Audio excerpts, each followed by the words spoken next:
चलिए फिर बच्चों फटाफट आप लोग जुड़ जाइए फटाफट।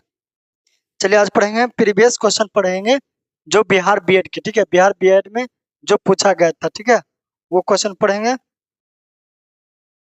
और क्वेश्चन पर आ जाइए ध्यान से, फटाफट चैनल को सब्सक्राइब कर दीजिए, वीडियो को शेयर कर दीजिएगा दोस्तों के साथ, ठीक है। चलिए आइए क्वेश्चन पर बढ़ते हैं। क्वेश्चन क्या कहता है, और हिंदी के पूरा तैयारी इस पर बिहार बीएड के पूरा तैयारी इसी चैनल पर करवाया जाएगा, ठीक है। तो चैनल को सब्सक्राइब और वीडियो को लाइक जरूर कर दो, ठीक है। चलिए कमेंट में जरूर बताना कि आप जो हिंदी बता रहे हैं आप इसमें कितना सही किया, ठीक है। जितना बता रहे हैं इसी तरीका से क्वेश्चन आपके एग्जाम में पूछा जाएगा। चलिए क्या है क्वेश्चन कि दो वर्षों के मेल में उत्पन्न विकार को क्या कहते हैं। वर्षों नहीं है यहाँ, क्या होगा पहले जो वर्ण होगा, ठीक है। यहाँ क्या होगा वर्ण, यानी दो वर्णों के मेल से, ठीक है, दो वर्णों के मेल से उत्पन्न विकार को क्या कहते हैं। फटाफट आप लोग इसका जवाब दीजिए। क्या होगा, समास होगा, विशेषण होगा, या संधि, या सर्वनाम। बताओ ना कि दो वर्णों के मेल से जो विकार उत्पन्न होता है उसे क्या कहते हैं फिर बच्चों। दो वर्णों के मेल से जो विकार उत्पन्न होता है उससे क्या कहते हैं फिर बच्चों, उसे क्या कहते हैं, उसे क्या कहते हैं, संधि कहते हैं, ठीक है। उसे क्या कहते हैं, संधि कहते हैं। समझ में आया। दो वर्णों के मेल से उत्पन्न विकार को क्या कहते हैं, संधि कहते हैं। इसका राइट आंसर प्यारे बच्चों क्या होगा, सी होगा। यहाँ तक समझ में आया तो बोलेगा जी भैया समझ में आया। चलिए अब अगला क्वेश्चन पर बढ़ते हैं। आगे वाले क्वेश्चन देखो, ये क्या है क्वेश्चन कि समास शब्द का अर्थ क्या होता है, ठीक है। संक्षेपण होता है, या सार होता है, या व्यास होता है, या टिप्पणी होता है। फटाफट इसका जवाब दो। 17 का क्या होगा फिर बच्चों, 17 का क्या होगा, समास का शाब्दिक अर्थ होता है फिर बच्चों। समास का शाब्दिक अर्थ होता है संक्षेप, ठीक है। क्या होता है, संक्षेप, ठीक है। समास का शाब्दिक अर्थ क्या होता है, संक्षेप। इसका राइट आंसर क्या होगा फिर बच्चों, नंबर ए होगा, ठीक है। इसका राइट आंसर क्या होगा, नंबर ए होगा। समझ में आया। चलिए अपने यह सही किया या नहीं किया बताना जरूर कमेंट में। चलो अब आगे बढ़ते हैं। तीसरा नंबर क्वेश्चन देखो, 18 नंबर क्वेश्चन क्या कहता है कि जिस समास में दोनों पदों को छोड़कर कोई अन्य पद प्रधान हो तो उसे क्या कहते हैं। समास आपने पढ़ा होगा, क्या होगा, जिस समास में दोनों पदों को छोड़कर कोई अन्य पद प्रधान हो तो उसे क्या कहते हैं। क्या द्वंद्व समास कहेंगे, या बहुब्रीहि, या द्विगु, या क्रमधार, ठीक है। देखो याद रखना, जिस समास में, इसका पहले परिभाषा समझ लो। द्वंद्व समास, जिस समास में दोनों पद प्रधान हो, ठीक है, क्या हो, दोनों पद प्रधान हो, ठीक है, दोनों पद प्रधान हो, ठीक है। इसमें क्या होता है प्यारे बच्चों, दोनों पद प्रधान होता है तो उसे कौन सा समास कहते हैं, द्वंद्व समास कहते हैं। बहुब्रीहि समास किसे कहते हैं, जिस समास में दोनों पदों को छोड़कर, ठीक है, कोई तीसरा पद अन्य पद, ठीक है, क्या होगा, अन्य पद प्रधान होता है, ठीक है। क्या होता है, अन्य पद प्रधान होता है, उसे क्या क्या है, अन्य पद प्रधान हो तो उसे कौन सा समास कहेंगे फिर बच्चों, बहुब्रीहि समास कहेंगे। द्विगु समास किसे कहते हैं, जिस समास में, ठीक है, जिस समास में प्रथम पद, ठीक है, प्रथम पद, जिस समास में प्रथम पद, प्रथम पद क्या हो, संख्यावाचक हो। प्रथम पद क्या हो फिर बच्चों, संख्यावाचक हो, ठीक है। तो उसे कौन सा समास कहेंगे, द्विगु समास। क्रमधारय समास किसे कहते हैं, जिसमें विशेषण विशेष्य, ठीक है, विशेषण विशेषण विशेष्य, विशेषण क्या हो, विशेषण विशेष्य हो, ठीक है, विशेषण विशेष्य, विशेषण विशेष्य हो, ठीक है। यहाँ तक समझ में आया। तो बताओ क्या पूछ रहा है, जिस समास में दोनों पदों को छोड़कर कोई अन्य पद प्रधान होता है तो उसे कौन सा समास कहते हैं, बहुब्रीहि समास, ठीक है। यहाँ तक समझ में आया, यहाँ तक समझ में आया, बोलेगा जी भैया समझ में आया। कौन सा समास होगा, बहुब्रीहि समास होगा। चलिए अब आगे बढ़ते हैं। अब बताना, इसका जवाब देना, ठीक है। और जिस तरह बता रहे हैं ये इसी तरह आपके एग्जाम में नॉर्मल नॉर्मल क्वेश्चन पूछा जाता है, इसमें कोई हार्ड क्वेश्चन नहीं आता है। चलिए 19 नंबर क्या कहता है, संधि और समास में क्या समानता है, ठीक है। बताओ जवाब दो फटाफट। कितना नंबर क्वेश्चन है, 19 नंबर। संधि और समास में क्या समानता है, फिर बच्चों क्या होगा, संधि और समास में क्या समानता है, तो दोनों में शब्द संक्षिप्त हो जाता है, ठीक है।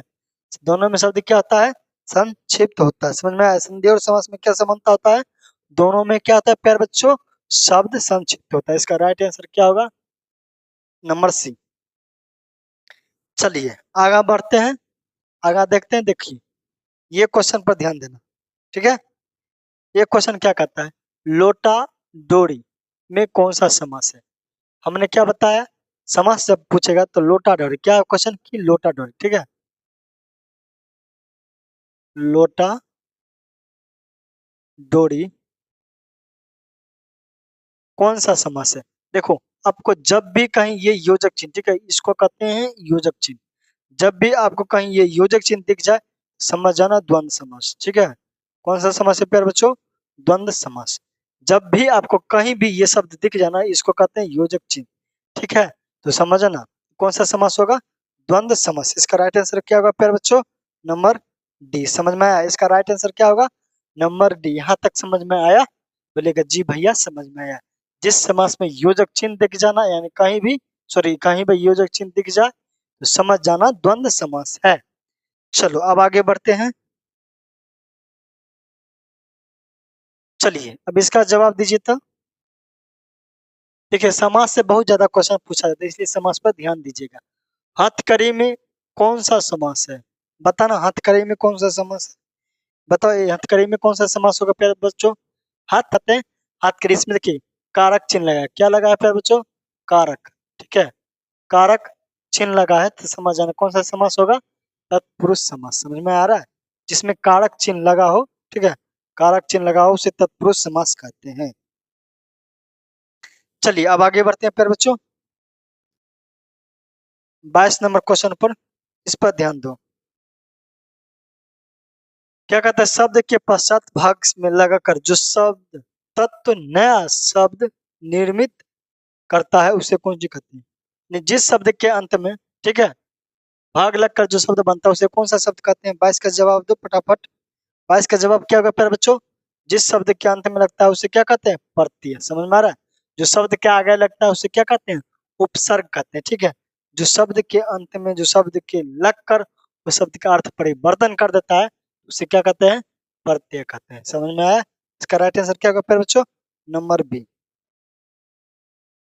चलो अब आगे बढ़ते हैं, इसका जवाब देना। क्या कहता है, घुमक्कर में कौन सा प्रत्यय है, ठीक है। घुमक्कर में कौन सा प्रत्यय है, तो घुमक्कर में कौन सा प्रत्यय होगा प्यारे बच्चों, इसका जवाब देना था। इसके घुमक्कर में कौन सा प्रत्यय, जवाब दो फटाफट। चलिए घुमक्कर में कौन सा प्रत्यय है, तो घुमक्कर, ठीक है। घुमक्कर में इसका क्या होगा, घूम जोर अक्कर, ठीक है। क्या होगा, घूम जोर अक्कर, ठीक है, घूम जोर अक्कर।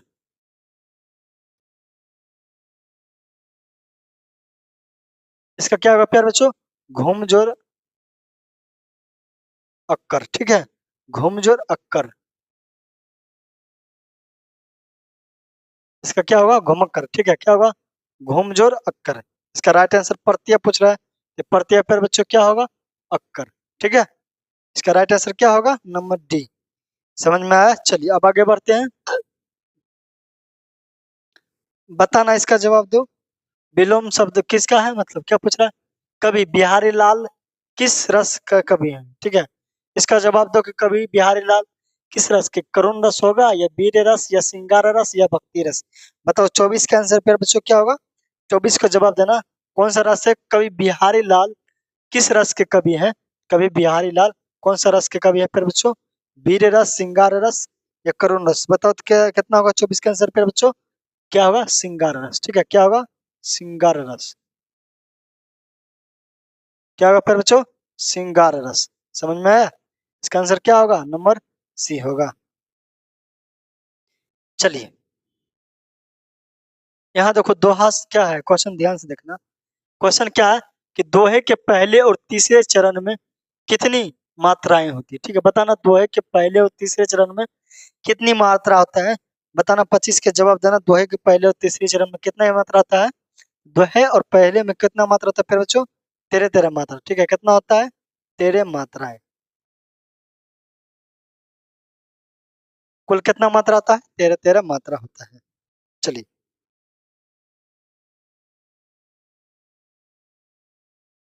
अब देखते हैं, 3 बेर खाती थी सो 3 बेर खाती है, में कौन सा अलंकार है? ठीक है, 3 बेर खाती है, देखो यमक अलंकार होगा। कौन सा अलंकार होगा फिर बच्चों?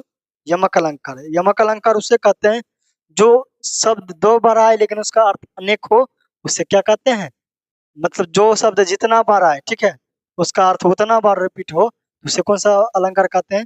यमक अलंकार। ठीक है, जिससे एक 3 बेर खाती है, एक बेर का अर्थ हुआ समय और एक बेर का अर्थ क्या हुआ? खाना। ठीक है, फल, अन्य क्या हुआ फिर बच्चों? फल। एक बेर का अर्थ क्या होता है फिर बच्चों? फल होता है। एक बेर का अर्थ क्या होता है फिर बच्चों? फल। ठीक है, क्या होता है? फल।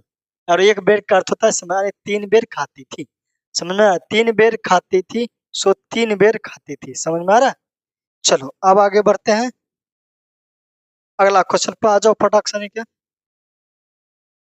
27 नंबर क्वेश्चन देखो क्या कहता है कि अंडे का शहजादा मुहावरे का सही अर्थ क्या होता है? ठीक है, आपके एग्जाम में मुहावरा से भी क्वेश्चन आएगा। अंडे के शहजादा क्या कहलाएगा फिर बच्चों? जवाब दो। 27 नंबर क्वेश्चन क्या है? अंडे के शहजादा, इसका अर्थ क्या होगा फिर बच्चों? अंडेज, अंडेज क्या कमजोर व्यक्ति होगा या चालाक या अनुभवी या अनुभवहीन व्यक्ति? अंडे का शहजादा मतलब था अनुभवहीन व्यक्ति। ठीक है, जिसको उतना अनुभव नहीं होता है, उससे क्या कहते हैं? अंडे की शहजादा। ठीक है, चलो अब आगे बढ़ते हैं, फटाक से निकाल जाइए 28 नंबर क्वेश्चन पे। ठीक है, चलो क्या कहता है? अम्बू शब्द के पर्यायवाची शब्द का चयन करो। अम्बू। ठीक है, अम्बू शब्द के पर्यायवाची शब्द का चयन करिए। बताओ अम्बू शब्द का पर्यायवाची शब्द क्या होगा? क्या हवा होगा या आग या जल या आम? अम्बू शब्द क्या होगा फिर बच्चों? फटाफट से नहीं जवाब दो। जवाब दो 28 का क्या होगा फिर बच्चों? अम्बू का अर्थ क्या होता है? जल। ठीक है, पर्यायवाची शब्द क्या होगा? जल होगा। चलिए अब आगे बढ़ते हैं, 29 नंबर क्वेश्चन देखो क्या कहता है। क्या कहता है? हाँ, मिगार मिगाग्र शब्द का पर्यायवाची शब्द चयन करें। ठीक है, पर्यायवाची शब्द से भी क्वेश्चन आपको पूछा जाएगा। क्या होगा? लोचन या मिर्ग या सुधाकर या कल्लोल। ठीक है, इसका आंसर बताओ क्या होगा? 29 के जब फटाफट लिखो यार। जवाब दो। क्या होगा? सुधाकर होगा। क्या होगा फिर बच्चों? सुधाकर होगा। ठीक है, चलिए इसका आंसर क्या होगा? सुधाकर। अब बढ़ते हैं 30 नंबर क्वेश्चन, आ जाइए। क्वेश्चन क्या कहता है? विधि शब्द का विलोम शब्द को चयन करें। ठीक है, विलोम शब्द पूछ रहा है, विधि का विलोम शब्द बताना कि विधि का विलोम शब्द क्या था? विधि क्या निषेध होगा या प्रलय होगा, वियोग या विकल्प? बताना विधि का, इसका जवाब दो आप। 30 का बताओ क्या होगा? 30 का क्या होगा फिर बच्चों? विधि। विधि का अर्थ क्या होता है फिर बच्चों? विधि का अर्थ क्या होता है? निधि। क्या होता है? निषेध। ठीक है, विधि का अर्थ क्या होता है? निषेध। ठीक है, निषेध।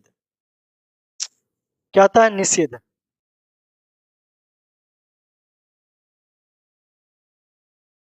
समझ में आ रहा है?